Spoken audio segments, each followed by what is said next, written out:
Nesta aula, eu vou falar para vocês acerca de algumas discussões e estratégias práticas à escola de educação infantil para auxiliar nesse processo de prevenção à violência sexual contra crianças desde a mais tenra infância. Então, para ficar mais visível para vocês, eu vou colocar aqui a apresentação maior.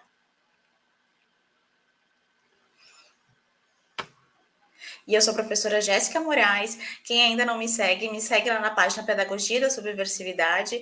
Desde 2010, eu pesquiso e estudo acerca dessas questões na educação, sempre realizando pesquisas com crianças pequenas. Sou professora de educação infantil há 17 anos e nesta fala eu vou trazer para vocês, então, alguns dados do contexto brasileiro, algumas questões que eu pude chegar à conclusão por meio das minhas pesquisas e também por meio da minha prática docente, tá certo? Então, a fala que eu trago se chama Informar para Proteger, discussões e estratégias práticas à escola de educação infantil para a prevenção da violência sexual na infância.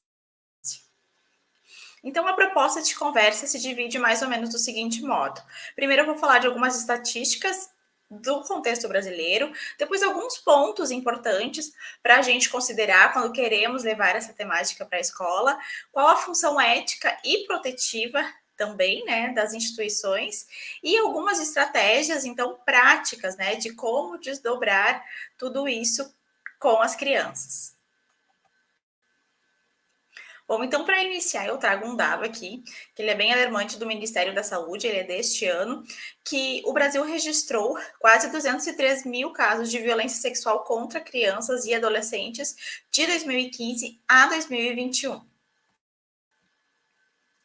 E isso se refere a quase 80 casos por dia, né? Então, mais de 41% dos casos foram de violência contra crianças de 0 a 9 anos. E aqui eu vou me focar mais nesses dados, porque são as idades, né, das crianças que estão nas escolas de educação infantil, desde a creche, né, da faixa etária de 0 a 3, até os 5, 6 anos de idade. E então, os outros, mais de 58%, foram praticados contra crianças e adolescentes de 10 a 19 anos. Então, aqui também é interessante a gente pensar, né, que contra as crianças maiores, esse número vai aumentando. Então, se a gente atuar numa perspectiva de prevenção disso, talvez esses números não cresçam tanto, né, ao longo do tempo. Quando a gente vai ensinar as crianças também a se proteger e a reconhecer coisas importantes que elas precisam, que eu vou falar no decorrer da minha fala. Então, aqui, falando mais especificamente de bebês e crianças, né? De 0 a 9 anos, os casos mais comuns que ocorreram, deixa eu ver se está gravando direitinho, acredito que tá, que ocorreram, né, porque tem vários tipos de violência sexual, foram o estupro, o assédio sexual e a pornografia. Então, foram mais de 64 mil casos contra meninas de 0 a 9 anos e quase 20 mil casos contra meninos da mesma faixa etária. Então, isso soma um total de mais de 80 contra crianças de 0 a 9 anos de idade. E na maioria dos casos, né, a pessoa que agride, geralmente, na maioria dos casos também, mais de 90% é um homem, e geralmente esse agressor é um familiar ou então um amigo ou conhecido da família. Esses também são dados do Ministério da Saúde desse ano, né? Só que quando a gente olha para esses dados, né, que a gente vê um número tão alarmante, a gente ainda precisa considerar que cerca de 90% dos casos não são denunciados. Tá? E os casos contra meninos são subnotificados, né? No nosso grupo de pesquisa, lá onde eu estou inserida na URGS, tem muitas pesquisas acerca disso, e quando a gente vai entrevistar pessoas maiores, tem um colega, Cristiano Rosa, que entrevista especificamente homens, tem muitos homens que relatam que foram abusados na infância, que eles demoraram muito tempo a reconhecer que se tratava de um abuso, né? E que esses casos não foram denunciados, porque o que que acontece? No caso dos meninos especificamente, né, se cria uma questão de um pânico que não se pode falar sobre isso, não se pode levar adiante, não se pode divulgar, que é como se fosse comprometer a heterossexualidade da criança, né? Então, numa manutenção, numa tentativa de manutenção dessa cis heterossexualidade da criança, né, as pessoas acabam não denunciando, não falando e não querendo expor, né? E muitas vezes, né, as pessoas adultas que foram entrevistadas que sofreram esses casos, né, que é a pesquisa do meu colega, relatam que a família ainda os xingou, os bateu, né, e não foi denunciado. Então a gente precisa levar em consideração, será que os casos contra a menina são realmente muito maiores, né?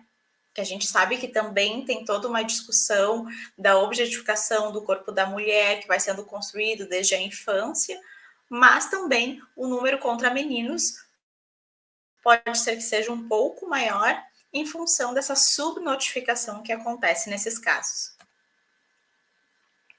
E alguns pontos importantes que a gente precisa considerar e ter em mente quando a gente quer atuar nessa perspectiva de prevenção na escola. Que para a gente proteger as crianças, a primeira coisa que a gente, enquanto pessoa adulta, precisa fazer é buscar informações. Né? Porque quando a gente fala, eu vou abordar a sexualidade na escola com as crianças pequenas, né, já gera um pânico moral, porque não se tem a informação adequada sobre o que realmente se trata, né? E abordar a sexualidade na escola com crianças pequenas se refere justamente, né, as crianças conseguirem reconhecer as partes do seu corpo, saber o que são partes íntimas, saber o que são toques de carinho, toques de abuso, né? E assim poder ter instrumentos para conseguir reconhecer quando elas estão sendo abusadas, tá? Porque o que acontece muitas vezes? A criança não reconhece que aquilo é um abuso, ela não interpreta aquilo como algo ruim, e geralmente, em muitos casos, o abusador não é aquela pessoa agressiva, né? Ele conquista a criança, né? Ele tem essa postura de persuadir a criança. Então, a criança, muitas vezes, ela não tem essas ferramentas e a maturidade para entender que ela está sendo abusada, que aquilo não é um carinho, que aquilo não é uma demonstração de afeto, né? E não falar sobre esses temas na escola com as crianças da maneira adequada, apropriada à faixa etária, né, fortalece justamente a pessoa que abusa, porque ela se aproveita dessa desinformação das crianças, tá? E outra informação que é importante a gente ter e saber diferenciar, que nem todo abusador é pedófilo e o contrário também. Porque pedofilia, segundo a Organização Mundial de Saúde, é reconhecido como um transtorno psicológico, tá? Então, que faz a pessoa sentir a atração sexual por corpos infantis, tá? Então, a pessoa ela pode sofrer desse transtorno e nunca ter abusado de uma criança, fazer terapias, fazer tratamentos e nunca ter abusado, né? E o abusador não necessariamente é um pedófilo, né? Mas o que atrai ele é justamente as questões do abuso de poder, tá? Então, para a gente ter também em mente isso, quando a gente fala, aquele pedófilo que abusou da criança, não necessariamente um abusador é pedófilo e não necessariamente também um pedófilo pode abusar de uma criança, porque ele pode fazer os tratamentos, enfim, porque isso é reconhecido como um transtorno, como uma doença, e a pessoa se tratar e nunca, de fato, abusar de uma criança, tá? Então, para a gente pensar algumas questões, né, do porquê que é tão urgente e emergente a gente abordar essas temáticas com as crianças desde a mais tenra infância, né?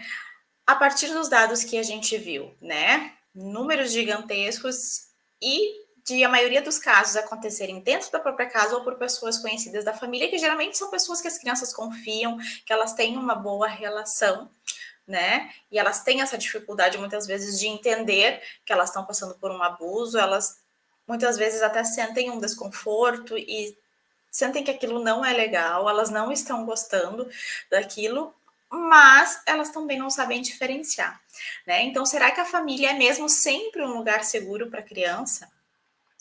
E qual seria essa função ética da escola? Né? Será que a escola não teria que proteger as crianças, dado toda essa situação que a gente vive, né? Esses dados do nosso contexto brasileiro? Será que não seria uma função ética da escola de ajudar a proteger essas crianças, de informar essas crianças para que elas tenham instrumentos para saber se proteger, para saber reconhecer e encontrar na escola, então, um lugar seguro em que ela confie para falar quando ela perceber que algo não está correto, né?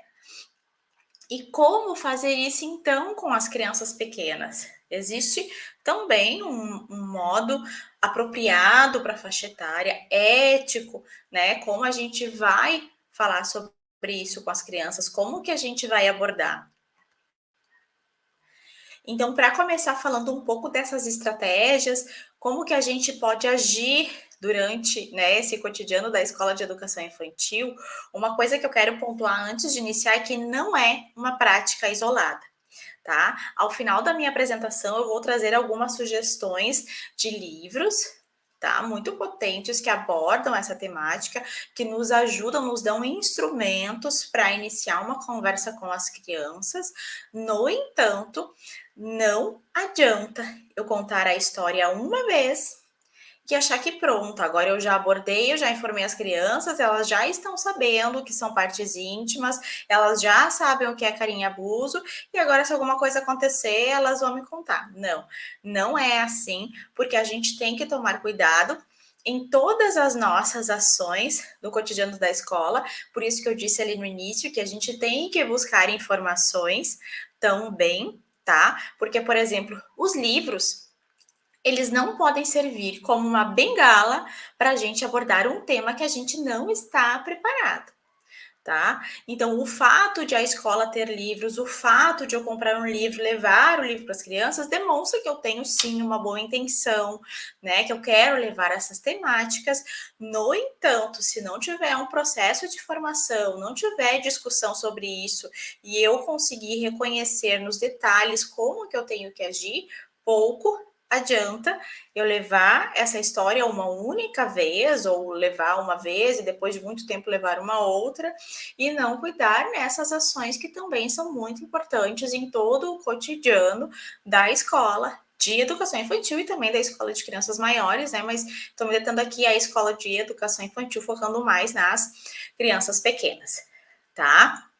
Então, quando a gente está preparado para isso, né? Quando a gente entende como que se dão, como que se dá todas essas questões, a gente também começa a prestar mais atenção, a estar mais atento aos sinais de alerta que a criança pode demonstrar, porque muitas vezes ela não reconhece que ela está sendo abusada, mas ela sente um incômodo e ela vai demonstrar isso como, né? Através das mudanças de comportamento bruscas, regressão de algumas coisas, ela já tinha determinadas habilidades e começou então a não apresentar mais elas, né? Eu começo a fazer xixi na cama, essas questões assim, pesadelos recorrentes, isolamento social, né? Não querer muito interagir com os outros, né? Então, a gente tem que estar alerta, porque isso pode ser sintoma de um caso de abuso sexual, não que todos os casos vão ser, mas a gente precisa estar alerta a isso também. E outra questão é a questão da agressão física, né? A criança, porque muitas vezes a criança ela não sofre um abuso, mas ela sofre muita agressão física em casa. E a questão da agressão física é uma porta de entrada para os abusadores também, porque a criança que é muito agredida fisicamente, ela entende que o corpo dela é algo que qualquer pessoa pode tocar, que qualquer pessoa pode violentar, né? Que é natural aquilo ali. Então, a gente precisa desnaturalizar também essa questão da própria violência que muitas vezes as crianças sofrem em casa, que não necessariamente é uma violência sexual, mas que pode ser a porta de entrada para um, né, potencial abusador. E outra questão que a gente tem que cuidar também enquanto docente, enquanto profissional da escola, é o modo como a gente fala com as crianças. Como que a gente media os conflitos, né? Será que a gente naturaliza o pedido de desculpas entre as crianças? Porque na educação infantil a gente sabe que as crianças ainda estão aprendendo a se relacionar, que muitas vezes elas acabam resolvendo seus conflitos por meio da força física, né? E quando a gente vai lá e diz para a criança assim, ó, pede desculpa para o teu colega, e o que agrediu pede desculpa, a gente diz, pronto, agora tá resolvido, pode brincar, a gente está, de certo modo, naturalizando a violência, né? Que é só alguém me pedir desculpa que está resolvido. E que essa pessoa pode voltar a me bater, a me agredir de novo, depois ela pede desculpa e está resolvido. Se a gente vai ver os casos de violência, inclusive da Maria da Penha, o ciclo de violência é mais ou menos assim, né? A pessoa me agride, pede desculpa, fica um tempo afastada, depois volta trazendo um presente, eu aceito, e começa tudo de novo, né? Então, tanto no caso dos meninos quanto das meninas, quando a gente vai mediar os conflitos, é importante que a gente converse com as crianças e explique que a agressão não é algo natural, né? Que a gente não resolve as coisas assim e não é uma desculpa também que vai dar conta de eu voltar a ser amigo, ou voltar a me relacionar com aquela pessoa, que eu tenho o direito, inclusive, de me afastar, né? Quando alguém não tá sendo legal comigo, quando eu sinto que aquela companhia não me faz bem, que sempre me causa desconforto, porque muitas vezes na escola de educação infantil a gente acaba tendo uma visão meio romantizada e angelical das crianças, e a gente diz, ah, aqui todo mundo é amigo, tu tem que ser amigo de todo mundo. Ele já pediu desculpa, vai brincar. Né? E o que, que a gente está naturalizando nesse nosso discurso sem querer? Tá? Então, da gente poder mediar, poder possibilitar que as crianças, tanto né, as ali que bateram no colega, o colega né, que apanhou, que elas possam falar como elas estão se sentindo, né? Porque a gente sabe muitas vezes que os meninos eles não são incentivados a falar sobre seus sentimentos, por exemplo. Então, que a gente crie possibilidade de que os meninos possam falar, olha, por que tu bateu? O que tu estava sentindo? Né? Será que é assim que a gente resolve? Né? E tu que apanhou, como é que tu tá te sentindo? Será que tu vai querer continuar sendo amigo dele se ele continuar te batendo? Né? Então, da gente não naturalizar essa questão do pedido de desculpas, de fazer uma mediação com as crianças, possibilitando que elas falem como elas estão sentindo, que elas falem o que elas estão sentindo, que levou elas a tomar aquela atitude, tá? Também a questão dos toques no corpo, né? Aqui eu sou do Rio Grande do Sul, então aqui no Sul muitas vezes de manhã tá muito frio e de tarde tá um calorão. E o que acontece? Às vezes a gente vem cá falando, vou tirar tua blusa. E a gente nem espera a criança consentir ou não, sai lá tirando blusa, já sai tirando o rabicó do cabelo, amarrando o rabicó de novo no cabelo da criança, né? Ah, vem cá, deixa eu ver tua fralda, e já vai puxando a fralda e já vai olhar. Não. Da gente informar as crianças o que a gente pretende fazer e esperar elas consentir. Sim ou se não. Claro que tem coisas que não são negociáveis, que a gente precisa fazer, mas a gente conversar com aquela criança, informar, né? Levar ela a entender por que é importante, então ajudar ela a tirar uma blusa, tirar um casaco, olhar a fralda, né? Ah, vem cá, tá muito quente, não tá com calor? Posso te ajudar a tirar tua blusa? Né? Sempre por meio dessas ações, porque eu sei que na correria, né, às vezes a gente acaba tomando algumas atitudes meio que automáticas em relação aos corpos das crianças, mas a gente tomar esse cuidado também, né, de chegar na criança e dizer, olha, explicar a situação, eu posso, né, olhar que nem esses dias uma criança caiu, eu voltei para a escola semana passada, e é uma escola nova, a criança mal me conhecia, ela caiu e começou a chorar, né? Ela bateu o bumbum na pedra, no chão, e eu perguntei para ela se eu podia olhar. E ela me disse que não. Então, o que eu fiz? Eu chamei a professora, a regente dela, que é a pessoa que ela tem mais vínculo, e disse: olha, aconteceu isso, ela não permitiu que eu olhasse, se ela permite que tu olhe, né, para ver se não machucou. Então, da gente respeitar também esses corpos das crianças, mesmo os bebês, tá? Da gente informar que a gente vai trocar fralda, né? Eu posso mexer, eu vou te trocar por causa disso, porque é importante. Agora eu tô limpando o teu bumbum, né? Da gente informar, já ir informando desde muito pequenininhas as crianças sobre as partes do corpo, para elas entenderem que o corpo delas não é um campo a ser dominado por qualquer pessoa que chega, tá? Da gente também poder informar as crianças o que são partes íntimas, quais as diferenças de toques de carinho e toques de abuso, e que isso não seja somente nos momentos das histórias, né? Mas se a gente perceber alguma situação, né, ali entre as próprias crianças, ou entre na relação professora-criança da gente, tá informando, olha, essas são suas partes íntimas, né? Eu te pergunto se eu posso mexer, porque aqui ninguém pode mexer. Né? É só quem tu deixar, só as pessoas que tu confia. Se algum dia alguém né, alguém mexer sem a tua permissão ou de um jeito que tu achou meio esquisito, tu tem que contar. Se tu não quiser contar em casa, tu pode contar para a prof na escola, mas as tuas partes íntimas ninguém pode tocar, né? Então, da gente explicar isso para a criança e também da questão da minha experiência como docente e pesquisadora, né?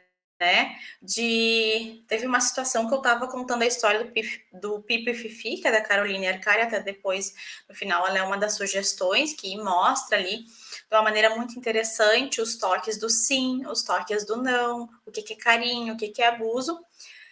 E foi numa prática de pesquisa, isso até está na minha dissertação de mestrado, e um menino, a partir daquela história, ele reconheceu que ele tinha passado por uma situação de abuso. Que ele disse, isso já aconteceu comigo. E daí eu perguntei o quê? Ele disse, alguém já mexeu nas minhas partes íntimas. E daí eu fui perguntando como é que foi, qual foi a situação, onde ele estava, quem foi, se ele tinha contado para alguém. E ele se mostrava, assim, muito ansioso no momento de contar. Né? Então dava para ver que era algo que ele estava incomodado, que ele estava aguardando para ele, que ele não sabia identificar muito bem se aquilo era legal, se não era legal, se ele podia ou não deixar os outros fazer com ele, né? Mas para a gente ver como é importante a gente oferecer esses instrumentos para que as crianças consigam, então, reconhecer o que as pessoas podem ou não podem, né, fazer no seu corpo.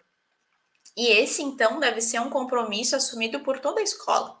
Não só a professora regente da turma, mas todos os profissionais que atuam na escola, né? Desde cozinheiras, pessoal que é responsável pela limpeza, secretaria, porteiro, todo mundo, né? Porque também não adianta eu ter um discurso com a minha turma e daí no corredor ele encontra um outro funcionário que desconstrói tudo aquilo, né, que eu estava construindo com as crianças. Então, por isso que é muito importante esse investimento em informações, tanto para docentes quanto para funcionários e funcionárias da escola.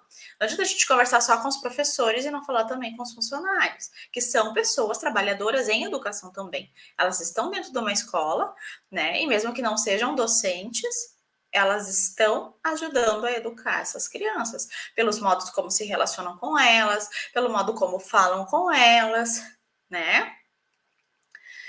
E também todo esse processo de formação, né, de estabelecer essas estratégias permanentes de prevenção de abuso sexual, né? Não, por isso que eu falei, não é uma prática isolada, são estratégias permanentes, né, que se tem, que faz parte do trabalho da escola, cuidados que todo, né, o corpo docente e funcionários têm que tomar em relação às crianças. Então, isso nos ajuda a criar esse ambiente mais seguro e sensível, onde as crianças se sentem à vontade para comunicar, então, qualquer problema que elas possam enfrentar. Porque a escola, diante desse cenário, acaba sendo um lugar muito importante para a garantia dos direitos humanos das crianças e também para a proteção, tá? Então, agora eu vou trazer algumas sugestões de livros, mas como eu disse, não são só eles que vão dar conta. Não adianta eu contar uma vez e achar que pronto, eu já abordei a temática. Não é. Eles são instrumentos que facilitam a gente chegar nas crianças, mas, como eu já falei antes, eles não podem servir como uma bengala para algo que a gente não está preparado. E não é só a gente que precisa estar a par de como conduzir essas situações, né? Mas também todos os funcionários da escola, porque se a gente começar a prestar atenção, a gente vai ver que muitas vezes podem ter crianças que a gente nem imagina que passam situações de abuso fora da escola, tá? Então, aqui algumas sugestões. Quem quiser anotar, depois aqui na descrição do vídeo, embaixo eu deixei o link de todos eles, quem tiver interesse em adquirir, né? Mostrar para as escolas, enfim. Então, o primeiro é Meu Corpo, Meu Corpinho. O segundo é Leila. O terceiro é Não Me Toca, Seu Boboca. Todos esses livros relatam, então, situações de abuso que os personagens vão passando e como que eles vão reconhecendo que não é legal aquilo que eles estão vivendo, tá? Pipo e Fifi também, que foi essa história que eu mencionei antes. Segredo, Segredíssimo e Pipo e Fifi para bebês. Tá, pessoal? Então, são essas as sugestões. Quem quiser anotar, como eu falei, está no link da descrição aqui embaixo. Eu espero ter contribuído com as discussões. E se vocês tiverem alguma dúvida, podem deixar nos comentários aqui embaixo. Se tiverem alguma pergunta, também. Quem não é inscrito ou inscrita no canal, se quiser se inscrever, sinta-se à vontade para acompanhar mais conteúdos e também mais aulas que eu vou trazendo aqui acerca dessas temáticas e também acerca da docência com as crianças da educação infantil e também sobre a própria docência, a autoria docente, tá? E mais uma vez, meu muito obrigada pela atenção.